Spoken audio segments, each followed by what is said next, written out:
الحبیب صلی اللہ تعالی علی محمد صلی اللہ علیہ وآلہ وسلم۔ 24واں پارہ سورہ مومن کی آیت نمبر 39 سے 44۔ اعوذ باللہ من الشیطان الرجیم، بسم اللہ الرحمن الرحیم۔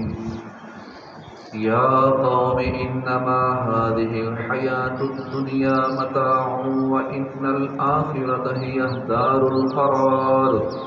من عمل سیئة فلا یجزى الا مثلها ومن عمل صالحا من ذکر او انثى وهو مؤمن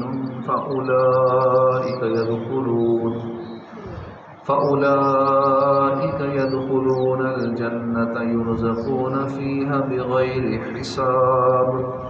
ويا قوم ما لي أدعوكم إلى النجاة وتدعونني إلى النار، تدعونني لأكفر بالله وأشرك به ما ليس لي به علم وأنا أدعوكم إلى العزيز الغفار۔ لا جرم أن ما تدعونني إليه ليس له دعوة في الدنيا ولا في الآخرة وأن مردنا إلى الله وأن المسرفين هم أصحاب النار۔ فستذكرون ما أقول لكم وأفوض أمري إلى الله إن الله بصير بالعباد۔ اللہ کے نام سے شروع جو ہے مہربان رحمت والا۔ یا قوم، اے میری قوم، انما هذه، صرف یہ حیات الدنیا، دنیا کی زندگی، متاع، تھوڑا سا مال ہے، وَإِنَّ الْآخِرَةَ، اور بے شک آخرت، ہے دار القرار، ہمیشہ رہنے کا گھر ہے۔ من عمل سیئۃ، جس نے برا عمل کیا، فلا یجزا، تو اسے بدلہ نہیں دیا جائے گا، الا مگر، مثلھا، اس کی مثل، ومن عمل صالحا، اور جس نے اچھا عمل کیا، من ذکر، خواہ وہ مرد ہو، او انثی، یا عورت، وہو مؤمن، اور جبکہ وہ ایمان والا ہو، فاولئک یدخلون الجنہ، تو یہ لوگ داخل جنت ہوں گے، جنت میں داخل ہوں گے، یرزقون فیہا بغیر حساب، انہیں رزق دیا جائے گا اس میں بغیر حساب۔ وَيَا قَوْمِ مَا لِي، اور اے میری قوم، کیا ہوا مجھے، ادعوکم الی النجوی، ادعوکم، میں تمہیں بلاتا ہوں، الی النجوی، الی النجاۃ وتدعوننی، میں تمہیں بلاتا ہوں نجات کی طرف، اور تم مجھے بلاتے ہو الی النار، آگ کی طرف، تدعوننی، تم بلاتے ہو مجھے لأکفر باللہ واشرک، تاکہ میں انکار کروں اللہ کا اور شریک ٹھہراؤں بہی، اس کے ساتھ، ما لیس لی، اس کو جو نہیں ہے مجھے، بہی، اس کا علم، وانا ادعوکم، اس کا کوئی علم، اور میں تمہیں بلاتا ہوں الی العزیز الغفار، عزت والے، بہت بخشنے والے کی طرف۔ لا جرم، ثابت ہوا، انما تدعوننی الیہ، کہ جس بت کی طرف تم مجھے بلا رہے ہو، لیس لہ دعوۃ، کہیں کا کام نہیں ہے اس کو بلانا، فی الدنیا، دنیا میں، ولا فی الآخرہ، اور نہ آخرت میں، وَأَنَّا مَرَدَّنَا إِلَى اللَّهِ، اور یہ کہ ہمارا لوٹنا اللہ کی طرف ہے، وَأَنَّ الْمُسْرِفِينَ، اور یہ کہ حد سے بڑھنے والے، ہم اصحاب النار، وہی آگ والے ہیں۔ فَسَتَذْكُرُونَ مَا أَقُولُ لَكُمْ، تو ان قریب تم یاد کرو گے اسے جو اقول، میں کہہ رہا ہوں، لکم، تم سے، وَأُفَوِّضُ أَمْرِي، وَأُفَوِّضُ، اور میں سپرد کرتا ہوں، امری، اپنا کام، إِلَى اللَّهِ، اللہ کی طرف، ان اللہ بصیر بالعباد، بے شک اللہ دیکھنے والا ہے بندوں کو۔ ترجمہ کنز العرفان۔ اے میری قوم، یہ دنیا کی زندگی تو تھوڑا سا سامان ہی ہے، بے شک آخرت ہمیشہ رہنے کا گھر ہے۔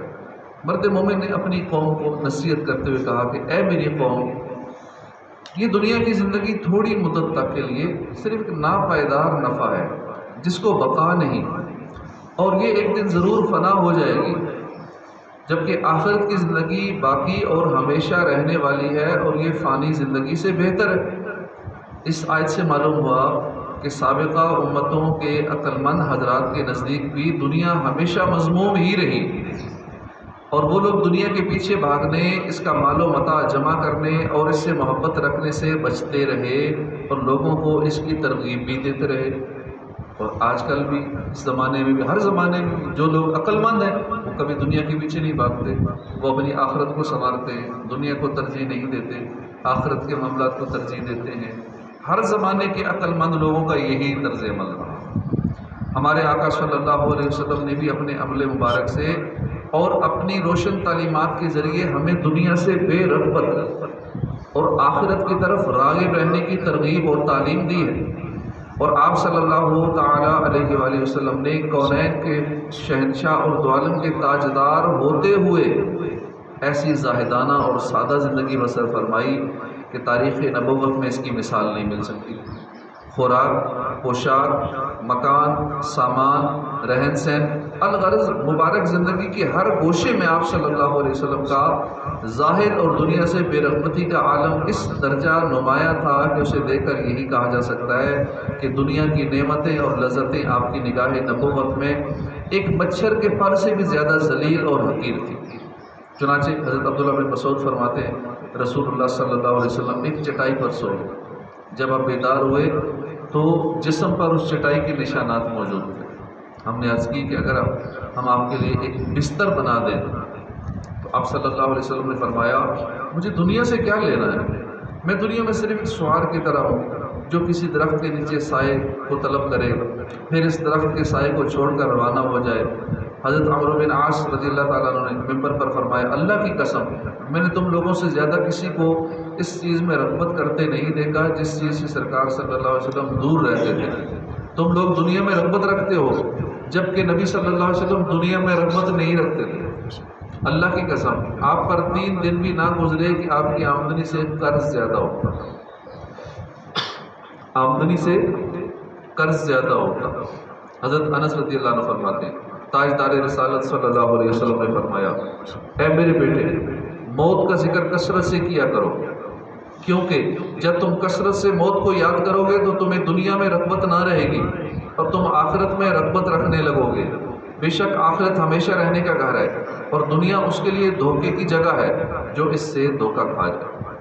حضرت عبداللہ بن مسعود مسور ہاشمی رضی اللہ عنہ سے روایت ہے رسول کریم صلی اللہ علیہ وسلم نے فرمایا اس آدمی پر انتہائی تعجب ہے جو آخرت کے گھر کی تصدیق تو کرتا ہے کہ آخرت ہے، مرنا ہے، سب نے دنیا سے چلا جانا ہے، ہر بندہ مان رہا ہے اس چیز کو، تصدیق کر رہا ہے، لیکن کوشش کس کے لیے کرتا ہے؟ دھوکے والے گھر کے لیے، یعنی کوشش دنیا کے لیے کرتا ہے، مانتا آخرت کو ہے، سب نے مرنا ہے، ہمیشہ رہنے والا گھر وہی ہے، اعمال کا حساب بھی دینا ہے، ذرے ذرے کا حساب ہوگا، لیکن ماننے کے باوجود کوشش اس کی دن رات دنیا کے لیے۔ اللہ تعالی ہمیں دنیا سے زیادہ اپنی آخرت سنوارنے اور اپنی آخرت کو بہتر سے بہتر بنانے کے لیے خوب کوشش کرنے کی توفیق عطا فرمائے، آمین۔ من عمل سیئۃ فلا یجزی الا مثلها، جو برا کام کرے تو اسے بدلہ نہ ملے گا مگر اتنا ہی، اور جو اچھا کام کرے مرد ہو خواہ عورت اور وہ ہو مسلمان تو وہ جنت میں داخل کیے جائیں گے، وہاں بے حساب رزق پائیں گے۔ یہاں سے یہ بتایا جا رہا ہے کہ مرد مومن اپنی قوم کو نیک اور برے اعمال اور ان کے انجام کے بارے میں اس نے بتایا۔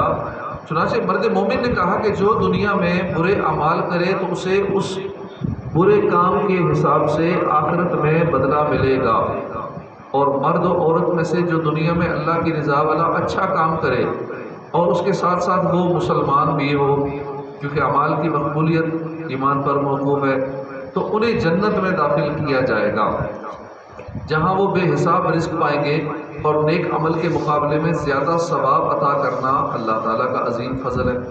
اس آیت سے معلوم ہوا کہ اہل جنت کو جنت میں بے حساب رزق ملے گا۔ اسی مناسبت سے یہاں جنتی نعمتوں سے متعلق ایک حدیث پاک ملاحظہ ہوا، چنانچہ ترمذی شریف میں حضرت سیدنا سعید بن مسیب رضی اللہ عنہ کی حضرت ابو ہریرہ رضی اللہ عنہ سے ملاقات ہوئی، تو حضرت ابو ہریرہ نے فرمایا کہ میں اللہ تعالیٰ سے سوال کرتا ہوں کہ وہ مجھے اور آپ کو جنت کے بازار میں اکٹھا کر دے۔ حضرت سعید رضی اللہ عنہ نے حیران ہو کر کہا کیا جنت میں بازار بھی ہوگا؟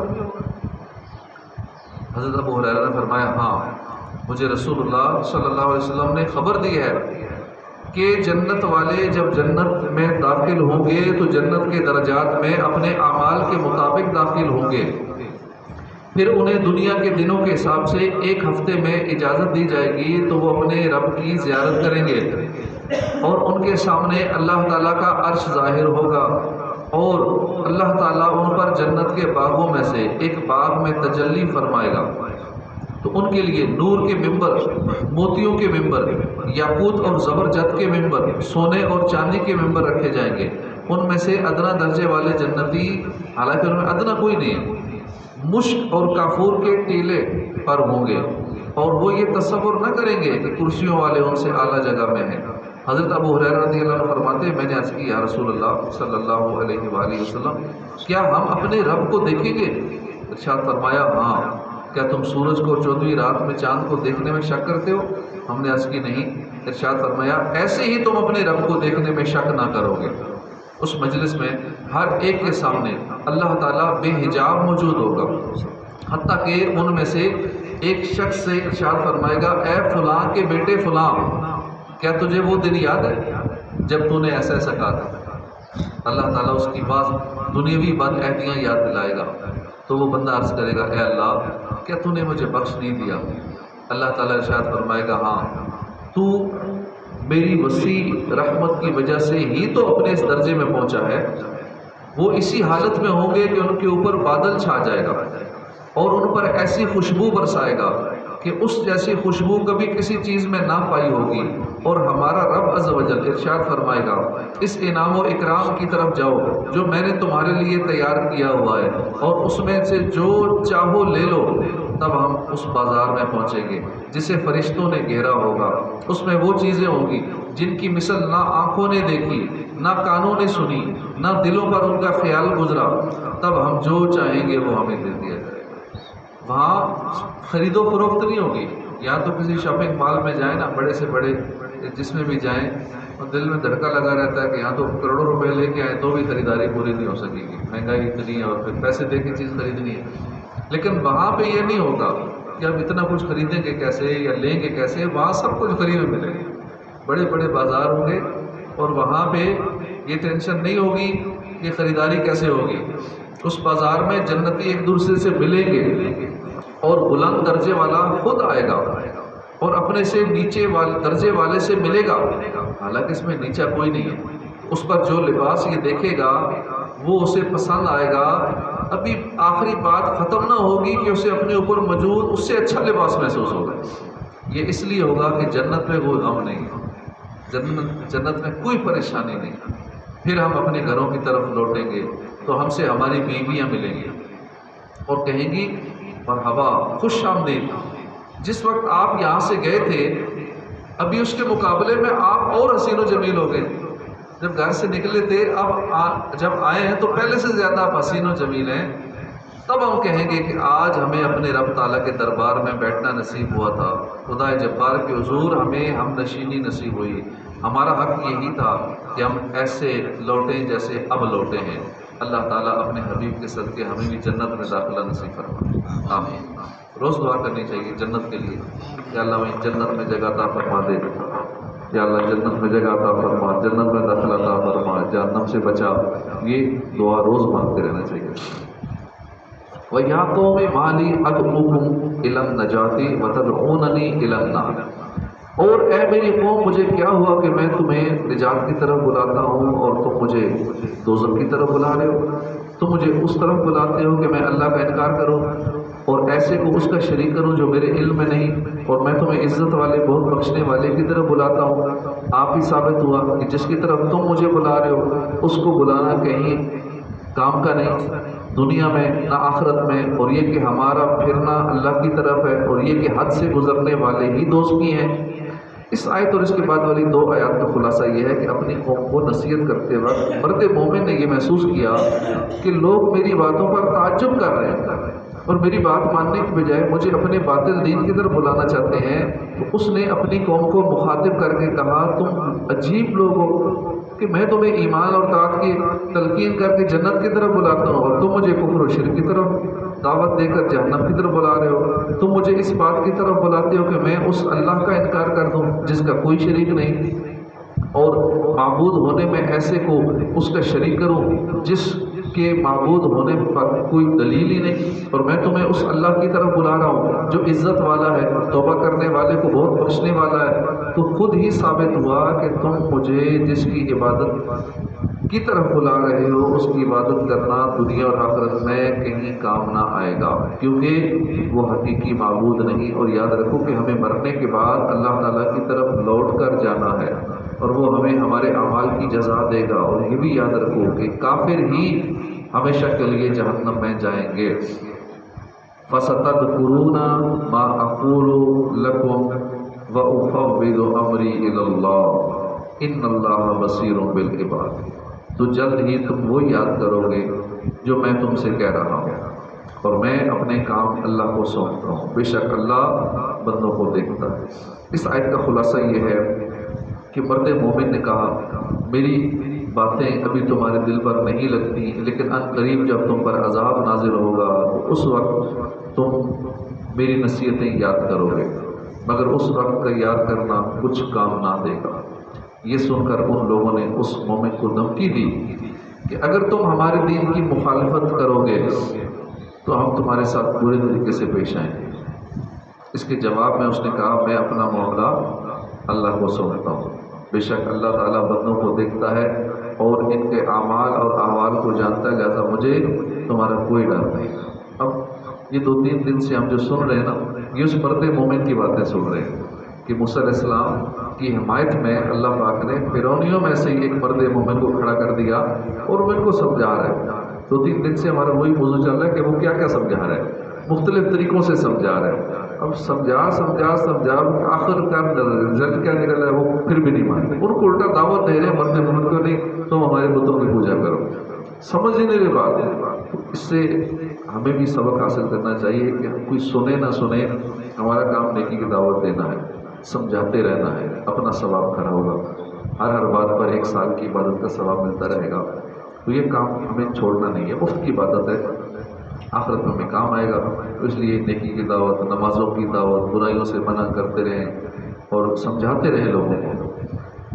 اس آیت سے معلوم ہوا کہ کوئی بھی عمل کرتے وقت یہ بات اپنے پیش نظر رکھنی چاہیے کہ اللہ تعالیٰ اسے دیکھ رہا ہے اور وہ اس کے تمام اعمال اور احوال سے باخبر ہے۔ یہاں اسی سے متعلق ایک آیت ملاحظہ ہو، چنانچہ حضرت عبداللہ بن مسعود رضی اللہ عنہ بعض لوگوں کے ساتھ صحرا کی طرف نکلے، وہاں انہوں نے کھانا پکایا۔ جب کھانا تیار ہو گیا تو وہاں انہوں نے ایک چرواہے کو دیکھا جو بکریاں چرا رہا تھا۔ انہوں نے اسے کھانے کی دعوت دی تو چرواہے نے کہا کہ آپ کھائیں، میں روزے سے ہوں۔ لوگوں نے اسے آزمانے کے طور پر کہا کہ اس شدید اور گرمی والے دن میں تم نے روزے رکھے ہوں، جیسے ابھی گرمی کے دن اور آگے گرمی اور بڑھنی ہے، اور اس سخت گرمی میں کوئی بندہ روزے رکھے، اور ویسے اگلے ذوالحجہ کے تو رکھنے چاہیے، پہلے 9 دنوں کے روزے، ورنہ کم از کم 9 کا روزہ رکھنا چاہیے کہ 1 سال پہلے کے 1 سال بعد کے گناہ مٹا دیتا ہے۔ تو اس نے چرواہے نے کہا کہ میں روزے سے ہوں، کہ اتنی سخت گرمی کے دنوں میں روزے رکھ رہے ہو، بڑی حیرت کی بات ہے۔ لوگ اس کی بات سن کر حیران ہوئے اور اس سے کہا کہ ان بکریوں میں سے ایک بکری ہمیں بیچ دو، ہم تمہیں اس کی قیمت بھی دے دیں، اس کے گوشت میں سے حصہ بھی تمہیں دیں گے۔ اس نے کہا یہ بکریاں میری نہیں ہیں، یہ میرے سردار کی ہیں، میرے مالک کی ہیں، میں کیسے بیچ سکتا ہوں؟ لوگوں نے اسے کہا تم اپنے مالک سے کہہ دینا بکریاں، ایک بکری بھیڑیا لے گیا یا گم ہو گئی۔ اس چرواہے نے کہا اگر میرا مالک نہیں دیکھ رہا، اللہ تو دیکھ رہا ہے، اللہ تعالیٰ کہاں ہے؟ یعنی جب وہ مجھے دیکھ رہا ہے، اللہ دیکھ رہا ہے، تو پھر میں جھوٹی بات کیسے کہہ سکتا ہوں؟ لوگ اس کے کلام سے بہت حیران ہوئے۔ پھر جب وہ مدینہ منورہ واپس تشریف لائے تو حضرت عبداللہ بن مسعود رضی اللہ عنہ نے بکریوں سمیت اس چرواہے کو خرید کر آزاد کر دیا، اور وہ بکریاں اسی کو تحفے میں دے دی۔ اللہ تعالیٰ ہمیں اپنا حقیقی خوف نصیب فرمائے اور ہر حال میں اپنی نافرمانی سے بچنے کی توفیق عطا فرمائے، آمین بجاہ النبی الامین صلی اللہ تعالی علیہ وآلہ وسلم۔